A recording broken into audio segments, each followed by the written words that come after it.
कॉपीचे गैरप्रकार रोखण्यासाठी शिक्षण विभागाने एक मोठं पाऊल उचललेलं आहे। परीक्षेसाठी आवश्यक स्टाफ आता दुसऱ्या शाळेतून आणि कॉलेजमधून मागवला जाणार आहे।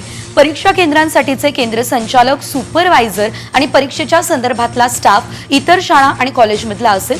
वेळेप्रसंगी आपण पाहतोय जिल्हा परिषद आणि महापालिकेच्या शाळांमधल्या शिक्षकांची देखील मदत घेतली जाणार अशी माहिती सध्या तरी मिळते।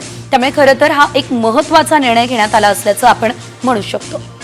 ग्राफिक्सच्या माध्यमातून सविस्तर अपडेट आपण या संदर्भात जाणून घेऊयात, ती म्हणजे केंद्र संचालक आणि सुपरवायझर दुसऱ्या शाळेतले असणारे।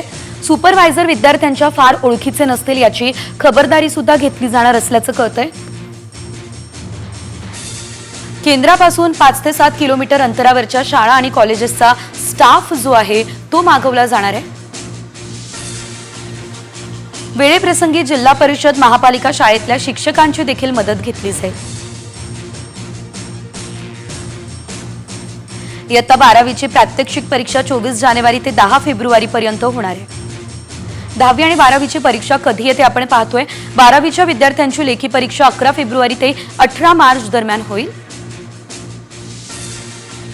इयत्ता 10वीच्या विद्यार्थ्यांची प्रात्यक्षिक तोंडी परीक्षा 3 ते 20 फेब्रुवारी पर्यंत असेल।